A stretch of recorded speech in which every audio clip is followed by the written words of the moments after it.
All right, we're getting into Champ Select, powered by Omen and HyperX here for the first time today. We got G2 on the blue side, we got GAM on the red, we got G2 immediately banning out the Nocturne, as well as the Rumble and the Gwen. Those are like the most played top laners for Kiaya throughout the spring split for GAM. Pantheon and Maokai banned out by GAM as they target SkewMond in the jungle. Yeah, exactly, Flowers. G2 here, the strategy in game number 1, just target the big stars of GAM. Levi and Kiaya, you're talking about those most iconic champions for them. Those are the big 3 split between them. Of course, Levi, in addition to the Nocturne, Wukong, also a very, very big one for him. And game number 1, so many of the AD jungles are left open, so they don't have to really worry about that pool at the moment. And they opt for the Varus first here for Hansama. Yeah, going with that power pick, AD carry. He works well with so many matchups and easy to pick him up B1. And it's one of those strong lane AD carries. So then they have to worry about the other side on GAM, but immediately they're going to go for mid jungle instead first, as Taliyah is still up and Taliyah is instantly locked in with one of the pairings. It's interesting, you know, people often think of the Vi, but they opt for the Xin Zhao instead. They don't want to go too all in on the Vi. Of course, Levi, the last Vi game was he went very, very deep and had some mishaps early on in the game. So opting for the Xin Zhao instead. I love seeing Levi on a champion like Xin Zhao, because ever since I first saw Levi years and years ago, back when GAM was the Gigabyte Marines and they introduced us to the level 6 versus level 3 gank with power farming, he has taught me the philosophy of PvP at level 3 when you're a jungler. And I think that Xin Zhao is a great champion to embrace that type of aggressive play style that Levi is so good at. One of the problems, though, if you want to embrace that style, Trundle is not the best one to do it against. Because Trundle is an insane 1v1 champion and is a very common and good response here into the Xin. So SkewMond gets a little comfort there and gets a good matchup for himself. The pillar just can be so useful in so many areas, but really what we have to touch on is the Syndra pick here for Caps locked in game number 1. Into that Taliyah, that is some mega burst damage. The pillar can line up easier stuns for the Syndra, make it harder for people to dodge around there. Also is a very good tool for Varus poke. So some synergies there for G2. Pillar making a lot of those long range abilities a lot easier. Meanwhile, the response from GAM, their final pick before the rest of the bans roll in, will be the Jhin for Artemis down there in the bottom lane. So some long-range support from the AD carry position. We know how effective this champion can be at assisting from a distance that's long enough away where you're not in danger of getting hit by those scatter the weaks into the unleashed power, into the instant gray screen for an AD carry. Second half bans coming in now, though, and we're targeting top laners with Sion banned out by GAM and Jace, the first ban for G2. Yeah, because Broken Blade is going to have to blind pick. And so GAM want to leverage red side counter pick here for Kiaya. So they want to take away some of those safer possibilities for Broken Blade. Sion instantly off the table. And they do go for the Jax here as well. So really trying to chop that one down. But yeah, the Kiaya matchup here into Broken Blade. It's no secret that Broken Blade has had a bit of a struggle this tournament. Yeah, definitely has been a rough one for him starting out. And so we kind of assume that he is going to blind pick something very safe up there. With the Sion out, you know, Renekton is a pretty good blind pick. Ornn is a pretty, tanky one, but it's not gonna win you a lot of matchups. And Kiaya here with counter pick could definitely do a lot of damage. And I like the Nautilus ban from G2 here as well. They know that GAM are going to pick support on 4 to give Kiaya that red side final pick, counter pick. So they just want to remove that point and click lockdown for either one of these immobile carries in the Syndra or the Varus. Instead, GAM's just going to go with another CC heavy engage style of support with the Rell. So that's going to be their big engage button for when these team fights go down. But G2's response, they'll grab the Alistar, a very classic counter to the Rell, and Renekton, just one of the most fitted into anything. It works with everything. Blind pickable tops in the game of League of Legends. Exactly. Blind pickable is the key there. Oh, I love the BM here. The shout out to the infamous Warwick of Broken Blade. Elio, how long is he going to hold that one? Not too long. Honestly, the hovers over there, pretty interesting, but in the end, they still come back to the Gnar, which can do so many different things. You know, it has some split pushing options, has those team fighting options as long as they control the Gnar bar on their timings. And that is something that GAM really, really are good at, is all going at once as a team on the correct timing there. They just all call for it and full send. And it's fun to watch those full send type of game plans when everybody goes in there. It often goes really well or really poorly. Full send doesn't usually find itself in the middle of the outcomes all too often. So I've got to ask you here, with the dust settled on our first draft, do you really prefer one comp over the other, or are we pretty evenly matched here? To me, the comps themselves look pretty even. I am very, very curious to see how the Syndra goes, because this champion is not getting picked a lot, and so there's going to be a lot of eyes here. If it is successful, you know, maybe you start to see some changes as far as draft goes. But in game number 1 here, picking it away is not going to like deplete any champion pools for Fearless moving on later. So it is going to leave a lot of those holes up. And Syndra is a champion that does have a lot of burst damage, does have, you know, really good gank follow-up, gank setup as well for itself, but is low mobility. Right. So can get taken advantage of.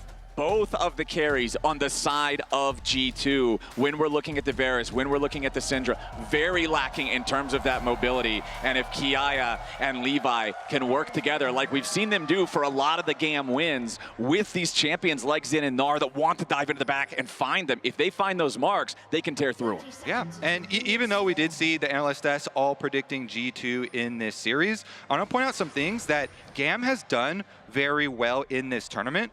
And one of the main ones is that even in their losses to BLG, they had good early games. They had good early game setups. They oftentimes got themselves into good early game positions due to Levi being very active, proactive, and aggressive. And so they actually have, well, we're going to see a little bit of a move towards the Raptor pit. Just going to be the ward, chicken ward.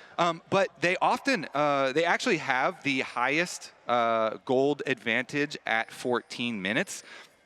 Gold difference, actually, at 14 minutes of all of the play-in teams, even though they lost to BLG, because in those games that they still ended up losing, they still actually generated some early good positions. It's just that later on, towards the setups on around the objectives, and when they got to moving around the map, that they did lose out and drop those leads. So it definitely has been something that we want to keep our eyes on, because Levi definitely has been more proactive and a lot more active, say, than SkewMond so far, who sometimes junglers, when you're not feeling super confident, you'll default into a lot of extra farming. Yeah. So we'll see if Levi does keep up with that trend. And there's the gold difference you were talking about on screen. G2, they are positive, but just barely. Furia was the ones who were consistently behind in the early games. They have been eliminated at this point. But BLG and GAM topping the charts there with the much higher values, with the stronger early games. And you can see here a comparison of those junglers that you were talking about.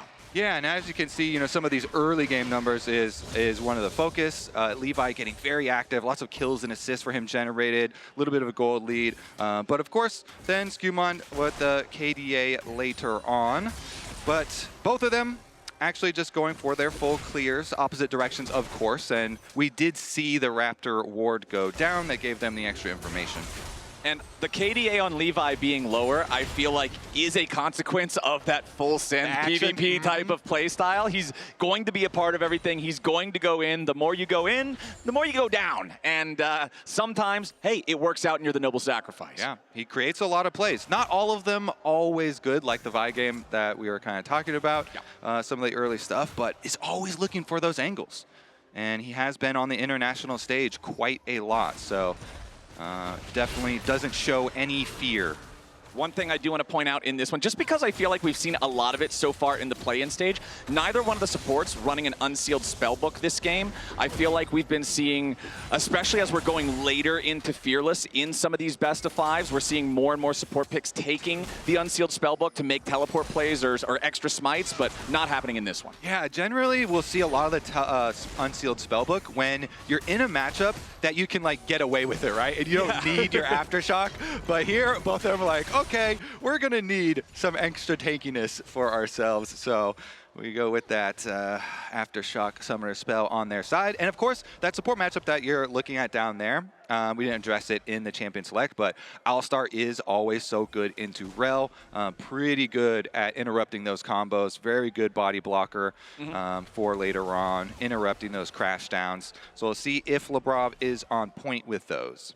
And I do want to point out, because you mentioned earlier how, yes, the desk fully predicted G2 in this one, but it's so unique because of the format of this tournament. Both teams going into this final decider match have played the exact same opponents to the exact same results. Both of them having moments of brightness against BLG, but ultimately falling short to the clean sweep, and then both of them going the full distance against Furia, triumphing in the 5th and final game to get the 3-2 win. I feel like this should be a pretty evenly matched battle, and I'm really excited to see how bloody it gets. Yeah, and our featured matchup up here in the top lane as Kiaya go back to mini form. A little bit of a trade there, but this is one of the lanes that everyone was looking at because throughout this tournament, Kiaya has definitely impressed, and people were thinking Broken Blade is going to have a really rough time there. You know, maybe it's going to be GAM with the advantage in top lane, but G2 with the advantage in the mid lane there, since Emo has struggled a bit as well. But Emo's on one of his most comfortable champions. I mean, it's Taliyah. Everybody loves this. Everybody's pretty comfortable with Taliyah these days. do love that champ, but him especially too. All right, so we are not quite at level 6 for any of our solo laners here just yet, but everybody is about to crest that point. Broken Blade slicing forward, but does not get the second cast there on the dice. Kiaya would love to get this last little proc there on the Hyper, does nail that one. And I do think, yeah, the story of the top laners is going to be massive in this one. Kiaya, such a huge part of GAM's success, as now he's got to try to get away, but a flash in from Broken Blade. Kiaya is out of there, and Broken Blade gets first blood. And it is SkewMond first on the gank, and it is during those reset timers where they have the bottom lane going back out to follow up. So that timer there, just a small window, and they make it happen. Broken Blade flashes forward, gets the stun, they punish the Gnar while he's in mini form, and all he needs is the extra little pillar there, and they get the kill. That is so big for confidence for G2. Very, very well done. You're getting the player who's had the biggest struggles so far in the first 2 days of competition off to a good start, not just in the first few minutes of the game, but the first few minutes of game 1, setting the attitude, setting the pace for the series. And now Kiaya is going to be the target yet again. G2 did their homework. They know who they got to go after, and Kiaya is trying to get away as SkewMond continues chasing forward. Hans Sama doesn't even need to provide the extra damage. SkewMond lifts away with 20 HP. Now Labrov's gonna pay the price, so GAM get one back. But G2 are making plays, and they're making more of them faster until Emo has something to say about it, riding into the Weaver's wall. Levi's ready to knock him right back up into the air, and the feat of warfare is claimed by GAM. So much value from Taliyah there. Emo able to push in his wave, and he ults down to find the counter kills. So here's another look at it. They see the mini Gnar. They see the mini Gnar with no rage here, so they instantly go for it. G2 are able to pull off their kill under the tower. Labrov, as you can see, tanking the tower, goes then up to the top side there. They finish off the Gnar, but SkewMond gets so low here that the Zhao and the Taliyah coming down, that play is not quick enough for them to escape with their lives. And this is going to be very big for GAM to get this money back, not let G2 really start to snowball this game, as they would have been pulling away so heavily.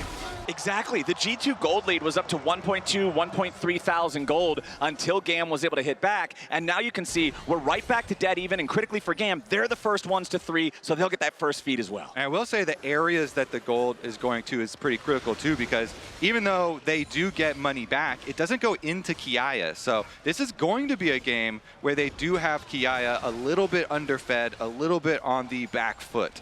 Meanwhile, though, on the reset up to back to the top side, they do commit to those grubs. So GAM actually allocate the Taliyah back down to the bottom side as Broken Blade wailing away and getting some turret plate value in trade for that commitment up by grubs. This could be a big game here for Broken Blade. He is the one with that massive lead for G2. This is where the resources are concentrated. This is a chance to say, okay, I know day 1 and day 2 haven't been ideal, but he can redeem himself here if he can put on a carry performance and put all of this attention that G2 is giving him to good use. Yeah, and here you see some of the stats to kind of back up what has been going on in the tournament. And Kiaya with the extra solo kills, the extra early gold difference, but that is not the case this game. That is certainly not the case this game. Really good, flash play from Broken Blade to set that gank up. They get that first kill, and then the dive, of course, also keeping Kiaya behind on the Gnar.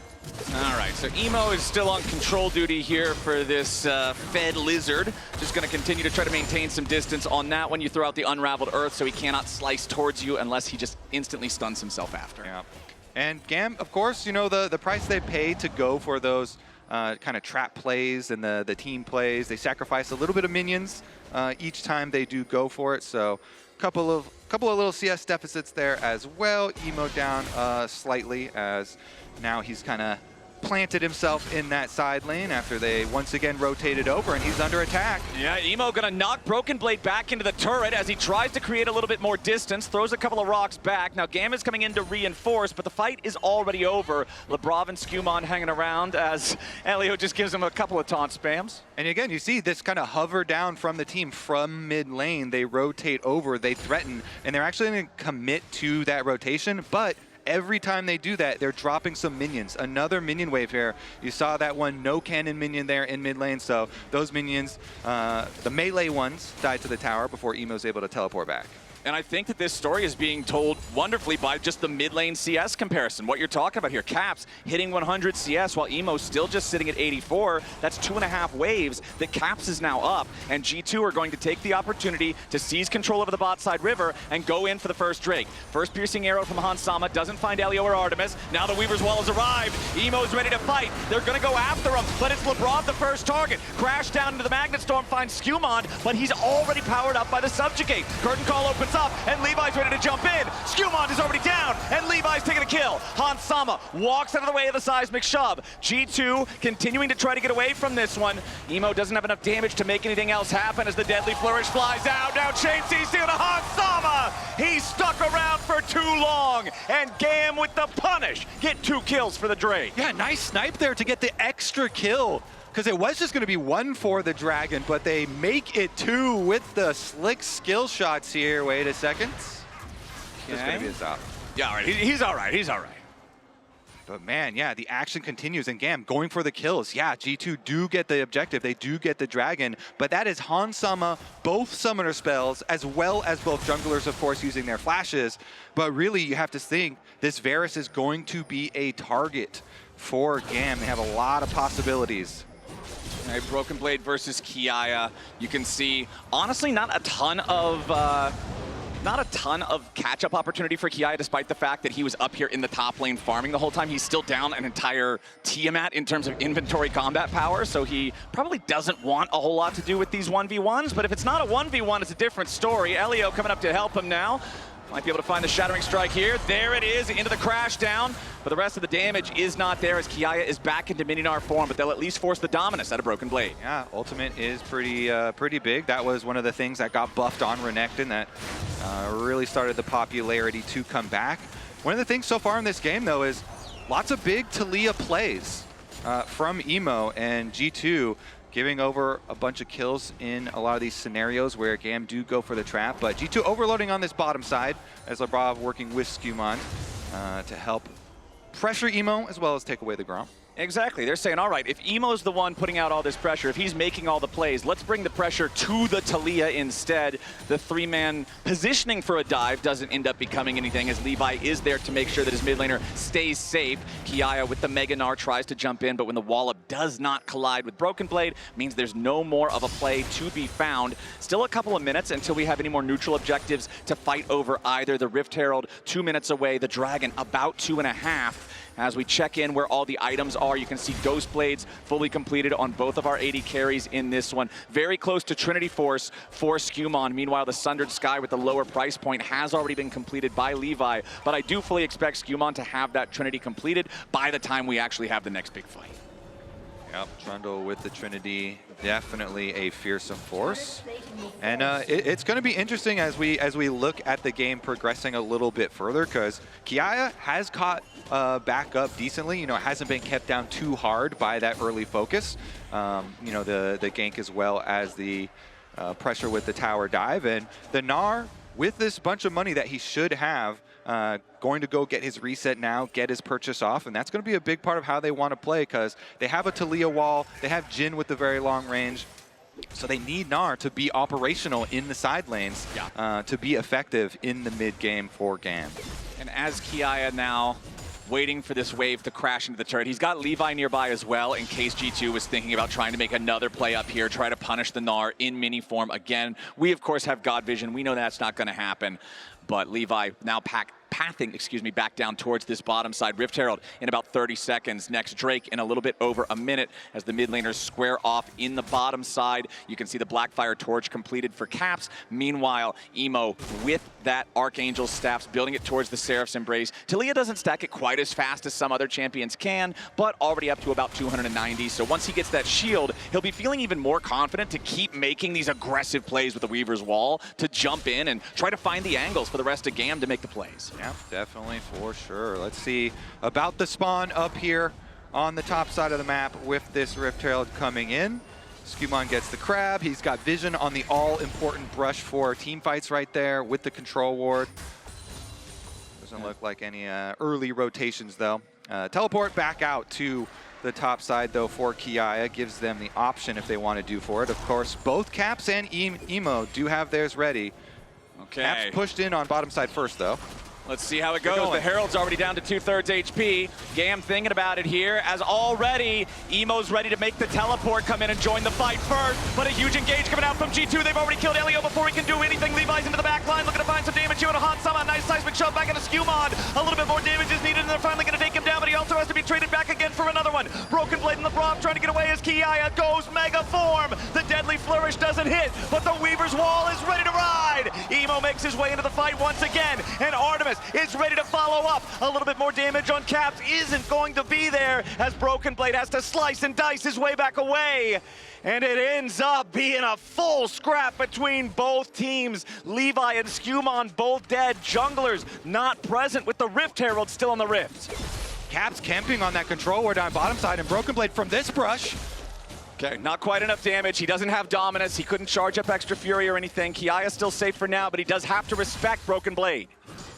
Yeah, a little bit dangerous there. I was wondering if maybe Caps was going to try and pull a play onto Artemis, but it doesn't look like they were able to pin him anywhere down by that wall. And you have to say that last fight, Caps went for the stun on Emo under tower to try and interrupt his teleport. That's why Emo got there first, but they got the big lead from deleting the Rell so early on. Kiaya here, since he is chunked out, not going to be a GAM answer. GAM have called, we're going to give you that Herald, we will go for the trade, but can they survive under tower? Yeah, Elio's coming up here to try to help Kiaya. Kiaya hit the wave to guarantee that he would turn into Mega Gnar, so he would have the extra HP, but Caps goes in, Broken Blade gets it done. Elio now surviving, trying to in a 1 versus 5 with his top laner already down. He's got no way home. G2 will end up losing Caps as part of the process, so a 2-for-1 trade for them. They'll take the tier 1 turret at the same time. They'll guarantee the charge into the tier 2, and nobody in GAM colors is even around this thing, Kobe. They're going to get the tier 2 in the top lane for G2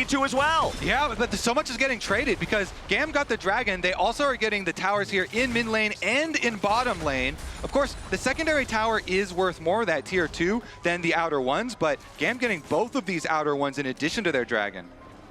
Let's take another look at how it all went down all the way back to the Herald fight. Okay, yeah. So this is the beginning, and let's see how they do delete Elio here so quickly. Oh, this is the stun that we were talking about. Caps wanted to interrupt the teleport just a little bit late there, so that means he arrives later to the fight. Oh, Elio already didn't have his support item there. It got knocked off, that extra damage reduction, so he just got bursted down very quickly. But then Taliyah arriving really quickly here, got the seismic shove to get the pull in. See Artemis there also kind of chunking Hansama, so he has to stay really far out, and that allowed them to go chase that extra kill. And we got more action right back to live as Emo's in some trouble, and Broken Blade has locked him up and beat him down. No way out for the Taliyah. G2 grabbing kill number 7 this game, and now with Emo dead for the next 30 seconds, it's an easy turret take here in the bottom lane. That's another tier 1 going the way of G2 as they build up to a 1,500 gold lead. Hansama, nice sidestep there in the deadly flourish. push to guarantee there's no counterpunch for GAM in the mid lane, but topside, Kiaya will get back a tier 1 of his own. Yeah, GAM keep trading objectives back, but G2 getting all these extra kills plus the objective because they're the ones making the force, making the play. So they're the ones getting the little bit of extra gold from those kills. And talking about extra gold, you can see 1.2 thousand gold lead just in top lane alone, and Broken Blade has his second fully completed item there in the Sterix Gauge. That is a massive power spike for the next team fight. Yeah, certainly is. Makes you very, very beefy. You can get right in there on the enemy carries, pop that Sterix, and it is going to be a lot of force on the front line. They've got the Alistar. They have the Trundle ultimate as well to be able to shred. So they're going to have to worry a little bit about some of these long plays, though, from GAM. GAM have been able to utilize the Taliyah wall and some of this long range from Jhin to be able to get some picks for themselves. Side lane, though, with that item advantage for Broken Blade, should allow G2 to push the wave first and then get the first move. All right, GAM trying to take a little bit of control over mid here. You can see a lot of wards focused around there on their side. Kiaya, level 13, honestly hasn't fallen behind Broken Blade in terms of EXP pretty much at all. It's really just the itemization difference as he's still trying to build towards that second major item of his own. Okay, so Otacon spawning on the map right now on bottom side. Kiaya actually, because he stayed up there, is going to be able to get now priority on the wave.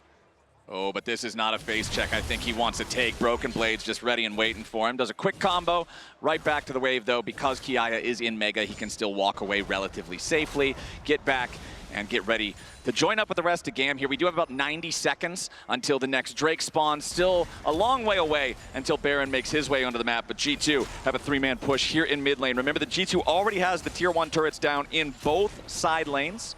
This mid one is the last one still standing in that outer ring, but they won't be able to change that here anytime soon, as the bottom river Scuttle Crab will be secured by SkewMond 75 seconds before the Drake spawns. I was wondering if the Syndra was going to be a bigger story and have trouble in the side lanes, but you see G2 every time they have him pushing a side lane, they have most of the team hovering over to that side too, so they would be able to collapse. Meanwhile, the other side lane, oh, Kiaya versus Broken Blade. Kiaya getting some good damage there, but he immediately uses the Mega Gnar to knock Broken Blade away. The Sterix Gauge shield is enough to keep Broken Blade protected, keeping him feeling safe. Does not have to worry about popping the Dominus here early. Kiaya throws out another Q into the wallop. Even though he gets slowed down by the Stride Breaker, he still feels safe enough. Broken Blade, though, wanted to spin the flash to try to engage there on the enemy top laner, as now the Seismic shove the Weaver's wall. It's Emo turning a fair fight unfair, making it so GAM comes out on top. Heck yeah, baited him in there for Emo. Emo's going to continue pushing as well. So even though Caps had shoved that wave up to the top side, they've got their teleport to answer. Kiaya can go collect that wave. That is just a nice kill. Very, very well done there between the solo laners of GAM. Kiaya now with a Sterix Gauge completed of his own, going to feel much more comfortable in those situations. And the timing of it. The dragon is spawning now, so still 15 seconds on Broken Blade. He's got his teleport though, so as soon as he respawns, we'll be able to use it. He has a teleport, but he has no flash, and Dominus won't be up either. So if GAM wants to try to force this Drake, make this happen immediately, you're going to have a much less effective Broken Blade, who's still one of the most fed members on G2. It looks like he is going to teleport immediately. You can see Caps teleporting immediately down to this bottom side river as well, as both teams are scrambling. Kiaya is still down in the bottom lane. Remember, he does not have his teleport. He used it to get down to the bottom lane after the play top. Critically though, he got enough money there to be able to get his Sterix Gauge as well. So the Gnar now with his 2 items as well. GAM actually really heavily shoving down there. Kiaya doing so much work on this tower with the Trinity Force. And they're going to trade the Dragon. Secondary tower picked up here. Kiaya barely gets it. He gets it, and now he's got to try to join up with the rest of the team. Levi's going to be in some danger here as Labrov and Caps go in, find some initial damage onto the GAM jungler, but Kiaya goes in for the Mega Gnar onto both carries. He's doing a ton of damage to the Caps and Hans both, but he doesn't have enough to get the kills. Caps is still alive. Levi is already down, and G2 holds on. Elio trying to retreat as G2 have a 4v3. Broken Blade tries to slice his way into the fight as Emo, Artemis, and Elio have to run away. It was so close for GAM, but Caps barely holding on, fires back from the other side of the wall, and G2 get a 2-for-1. Yeah, that was barely a sliver of HP left for Caps. I mean, Kiaya had found such a good angle with both carries trapped inside the red buff buff hit there, not done quite yet though. Okay. Oh, the flash in from Elio, but a nice backstep there from Broken Blade to get out of the way of the seismic shove. Elio down to 200 HP now. GAM wanted something, but not quite hitting their skill shots. And during that, G2 are taking the Otacon here. So SkewMond should be able to finish that one up. The attempt on Broken Blade's life right there. They do get the Otacon in the aftermath. So G2 with the gold lead as well on top of the extra flower power. Gold lead, 2,000. +1 on Drakes, 25 flowers to 9 is a lot of extra adaptive force too. Even though this game feels very close, that last sequence of play led to by far the most significant lead of the game for G2 so far. Yeah, Otacon buff is quite large. Let's see now, because their siege is pretty good. You've got your poke Varus, you have your Syndra over here, and it looks like this tower with no defenders is going to be another possible casualty. Kiaya is Mega Gnar. Yeah, and Labrov is waiting right in that brush. Kiaya just walks right on past him. Emo's going to deploy the Weaver's Wall. Nobody on G2 gets caught on the wrong side of it. Now Labrov taking the blast cone to get himself away. Elio could be in a little bit of danger here. Stuns up Broken Blade. Tier 1 turret for GAM still holding on. Scatter the Weak from Caps does not find a target. So although GAM cannot use Taliyah's ultimate to find a pick, they can use it to still stabilize against the G2 play in mid, hold on to this tier 1 turret, but it might only be for a few seconds longer, Kobe, because G2 doesn't seem done here in the mid lane. Yeah, the siege is good. They've got some pretty long-range poke abilities, but looks like Broken Blade down on the bottom side, right back to pushing out here. Try and get side lane pressure first, and they rotate up to the Baron. For GAM, probably gonna have to wait on that next Taliyah wall. Just keep your defensive vision up. Okay, they actually catch Labrov coming in. Labrov's gonna take a decent amount of damage here. Immediately followed up there, but a nice pulverize onto 3 coming out from Labrov, and now Emo's in the middle of everybody, has to flash back over the wall trying to stay alive as SkewMond is on the chase. GAM disengaging. A catch on an Alistar is often not a catch like you think it might be. That's one you throw back sometimes, Flowers. Back in the water you go. That is a dangerous one. It does cost Emo his flash as well. So earlier you were talking about, oh yeah, some of these Taliyah walls, maybe you can go in, you know, have that confidence. No flash means you have a lot less safety in going for those plays. Still though, they commit here with Kiaya pushing out on the bottom side. Does have his teleport ready, trying to get the side lanes going again. All right. Emo will just go ahead and use that Taliyah passive, extra speed, get out there to the wave, get that pushed out. 90 seconds till our next Drake. Honestly, Kobe, these first 26 minutes have been exactly what I want out of this series. Both teams making plays, both teams completely unafraid to just go in for the big fights as the pillar on Artemis puts him in a little bit of a compromised position. But Elio is nearby. He uses the heal, gives Artemis that little bit of extra speed. The cleanse not quite off cooldown there for Artemis. Sometimes kind of hard to tell with that icon, but it's not quite available. So saving Artemis's flash, very, very important right there, as Levi is going to find SkewMond walking into the jungle, uses the Krugs to escape back over the wall. And SkewMond with the dead man's plate here, with the extra speed, is a really good stat checker, so you have to respect, you know, a lot of these moves when the Alistar and the Trundle are moving in for vision. It's very, very dangerous for anyone trying to contest that vision. G2 keep using that. Try and push in towards this red quadrant behind the Baron buff, set themselves up for some angles where they can utilize some of this Varus poke and even look for their picks with their Syndra stuns, with their Varus ulti. The biggest gold lead in the game is now SkewMond over Levi with 1.5K. You can see Caps with a 1,200 gold lead over Emo as well. The top lane gold lead, however, has shrank. Broken Blade now only up 400 gold, but he did just complete Guardian Angel. Very, very powerful for one singular fight. Over on the other side, Kiaya going with more of a consistent, but not quite the same peak item with Wit's End. Yeah. And looks like they are going to go fully commit to this Dragon setup. G2 dropping control wards everywhere in advance. Very dangerous for GAM to try and check into this. Yeah, nice piercing arrow there from Han Sama to put about 20% of the health bar into Artemis. Another one connects there onto Elio.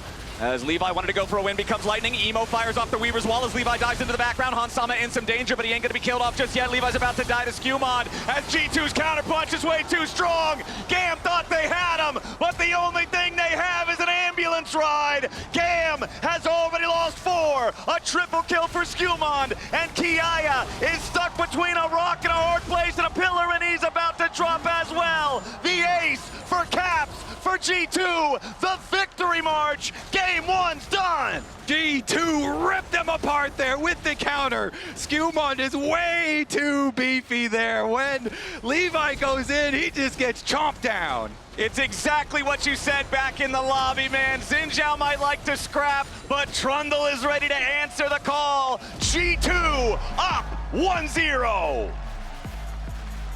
Confidence building game here for G2. Very big stuff. They started it out, Broken Blade setting up the kill on top side on Kiaya, using his flash, SkewMond getting up there pretty early. Nicely done from G2. Well done, well fought by GAM as well. Lots of aggressive moves from them. Again, I do think they also found themselves in some troubling spots where we had to deal with the Trundle against the Zhao like you were talking about. The good early focus set Kiaya so far behind. We recall back to the fight in the jungle where it looked like Kiaya almost had the kill on both Caps and Hansama. The difference between Caps living and dying there is if Kiaya had an extra longsword.